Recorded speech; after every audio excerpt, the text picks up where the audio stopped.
Hey guys, welcome to Wrestling Days and welcome to this unseen episode for WWE RAW. This is where we gather together a lot of those exclusive interviews, maybe some footage that's been taken from fan cams and, in fact, should I say fan cams? That sounds a bit dirty, doesn't it? But you know what I mean. And so we gather it all together and put it into this video. Let's start, shall we, with this. This was earlier today. Aaron saying and pointing out that Drew still hasn't signed a new contract with WWE. This coming from WrestleOps.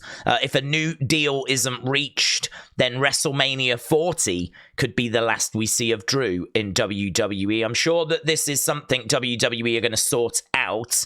I did also hear, actually, during the stream that Finn Balor, his contract is apparently coming up as well very soon. And we haven't seen any negotiations there either, so don't know what's happening here, but hopefully we get it sorted. James sending this through. So apparently Piper Niven had a bit of a mishap, a bit of a wardrobe malfunction during Main Event. She said, my butt may or may not have come out during tonight's Main Event. Let's see if it makes the cut. She's put eye emoji, peach emoji, laughing face emoji. Someone's got this image here saying, is this what you're talking about? And there's a moment where I think her ring gear just rides up a little bit high as she's on the edge of the ring. And she has quote tweeted this, so she's all right with this image. She's laughing about it, and she's got the cheeky emoji as well. So that's just a little bit of fun. So yeah, I'd imagine there will be people tuning in to see if this makes the cut for the Main Event taping. As well as that, look, we've got this from Gaming Enigma. I do like this. Apparently, Roman is going to be playable in 2K24, but you can only play with him once a month. That's it. Once a month to simulate real life. Just obviously a bit of fun, but I do like that. And as well as this, apparently this was an interview with Cody, who said that if he hasn't finished the story by the time we get to 2K25, don't put him in the commercial. Don't put him on the cover. Don't put him anywhere near the game, because he won't feel that he's deserved it. That's a big message from Cody to say, like, you know, his intentions are very clear, that I'm going to finish the story, and he's going to do it in the next 12 months.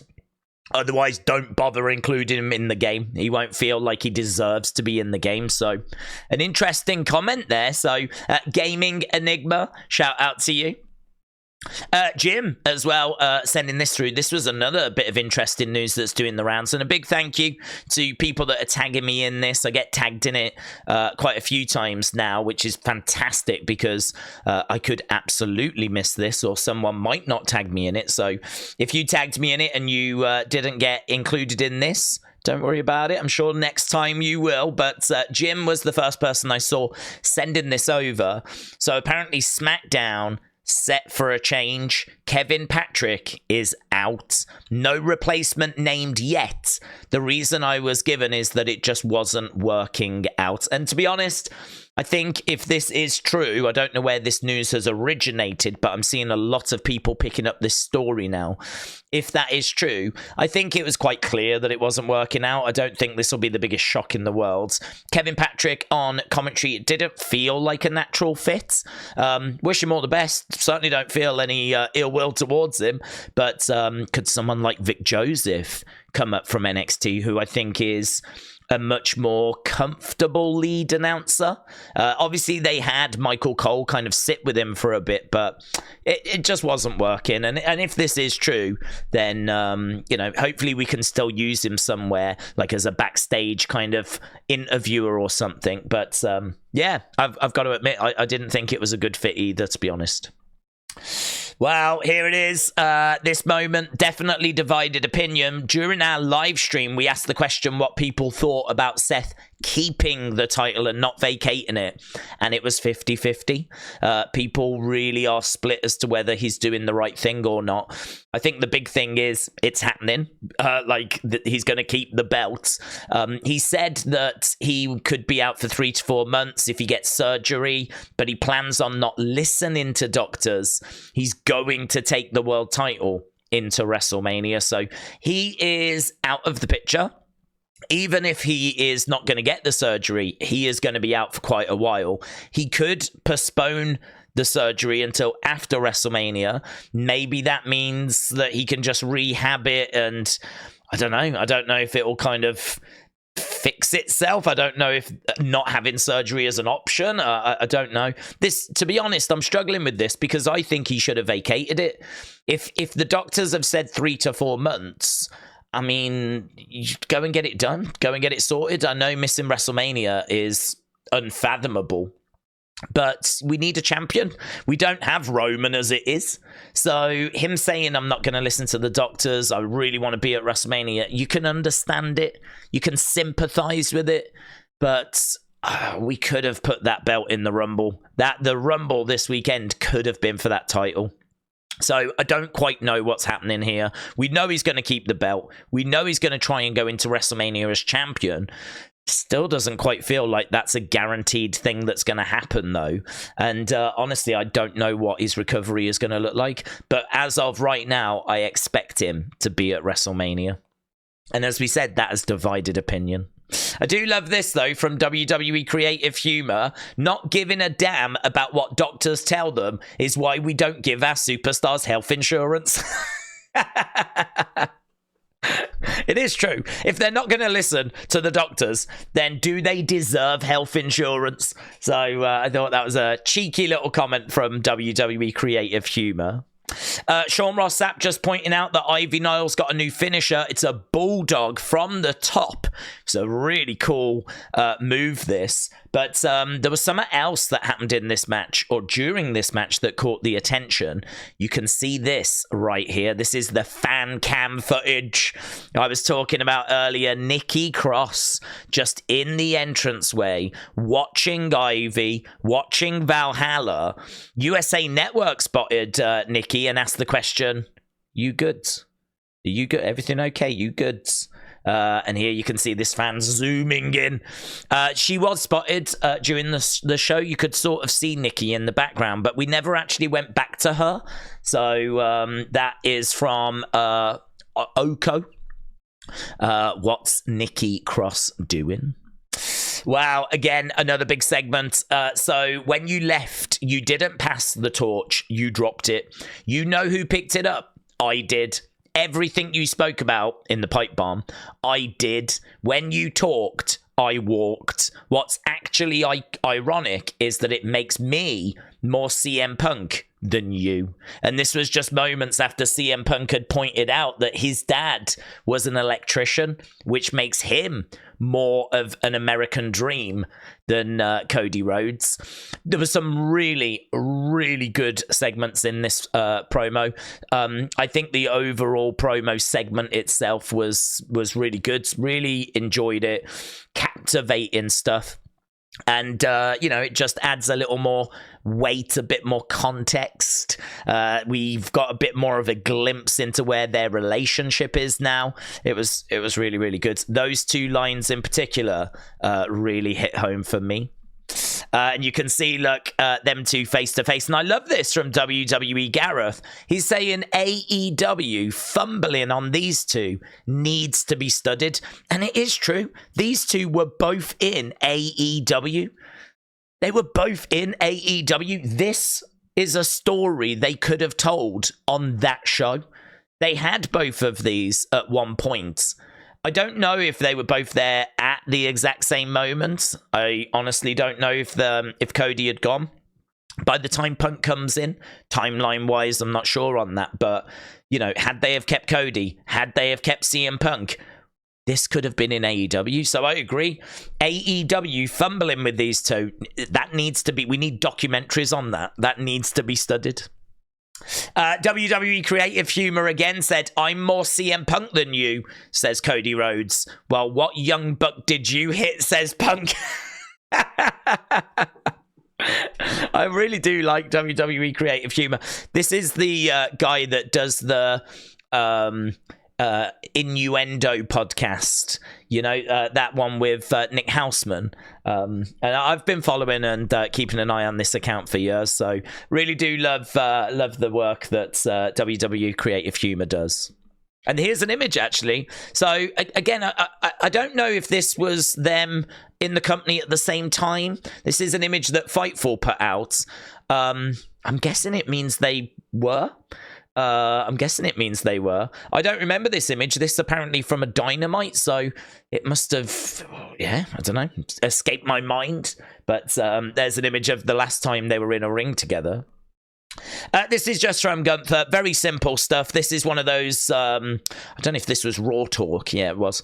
So they caught up with Gunther, and he was just saying that he's focused on Saturday. He's pleased that Kofi has got a shot at the Intercontinental Championship. He's been a thorn in the side of Imperium, and, you know, if he wants to continue to ride his coattails, then so be it. So the kind of thing you would expect from Gunther here. And actually, this sets up next week. So next week on Raw, we've got DIY going after those tag titles against Judgment Day. We've got Gunther defending the IC title against Kofi. And we've also got Jey Uso taking on Big Bronson Reed. You can see Big Bronson Reed here saying, what is it that Jim says? No yeet. So he is going to be taking on the Yeet Man next week. Kofi as well, just sending this message. You thought there wouldn't be repercussions. So Kofi, as we said, making his intentions very clear. He is coming for the ring general. And you know what? I did wonder, because we've seen a lot of beatdowns between Imperium and New Day, if this is heading towards Big E potentially coming back and going after Gunther. You know, could it be that we're putting the seeds in place for that? I really hope so, because that would mean Big E is back. But unfortunately, I don't know that it is going that way. Little advert here as well for Slim Jim. You can see Xavier and Kofi freaking out over the new Slim Jim car. They were talking about losing the last one, trying to figure out where that had gone. And here they are freaking out over the brand new Slim Jim car. New merch as well for Shinsuke. Nice shirt. This based on those backstage vignettes that he cuts, the anime kind of manga graphics. Looks really, really good. Really do like that. Drawing my destiny. WWE tweeting this out. We love Tom and Nick, and there is Dominik pointing at the Tom and Nick sign. He's not happy about the fact that Tom and Nick sign is there. Absolutely brilliant work. Brilliant work. So Watson, thank you. And Shaquem as well. Just showing, look, this is what happened apparently after. So Lindsay said he just cost him the match, and now they're all cool and buddy. So I don't know that they are quite on the same page, but Damian here saying to R-Truth, come on, let's go. So yeah, it doesn't look like he's looking to rip his head off. So this is actually quite interesting footage. I mean, I'm guessing this is probably footage we're not meant to see. It's probably just for those in attendance. I'm sure there will still be repercussions for R-Truth, considering that he cost Damian Priest tonight in the main event. But yeah, it is true. That's not really the reaction I was expecting from Damian Priest. You would imagine that he would push R-Truth away and whatever. But that's apparently what happened after Raw. And Rhea was not too impressed as well with that main event. Here you can see Liv and Ripley saying dom dub, and she says winner. Maybe it's because he listens. Feels like a shot fired there to Damian, and there was plenty of drama teased between Damian and Rhea on this week's Raw. I love this as well. R-Truth doing an interview with Fightful talking about JD's head.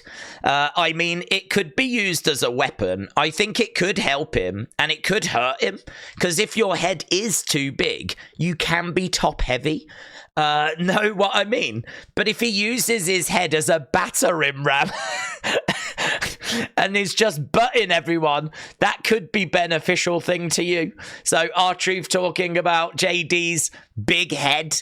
There is actually a response from JD, which hasn't shown here. He says, we don't do body shaming in the Judgment Day. So that was his response. And talking of JD's head, it really was a topic of conversation tonight. Backstage, I'm not the one walking around backstage with a big head. Damian Priest said that to Rhea. And I think Rhea turned around to JD saying he thinks I'm the one with the big head. So JD's big head got a lot of TV time recently. It really is the talk of the Judgment Day. And as well as that, look, just a little behind the scenes shoot here of Rhea Ripley, her 2K24 photo shoot. We found out, of course, she is going to be on the cover along with Bianca on the special edition, and just a glimpse here of the photo shoot for that, which is really cool. I love this as well. Hogan says, I might have one more left in me. Of course, we were celebrating 40 years of Hulkamania. Some people were, some people don't want to, and that's understandable. But WWE celebrated it. And so they showed like some footage of the Rumble, and they showed footage of Hogan. And I love this. Look, from Sid Vicious.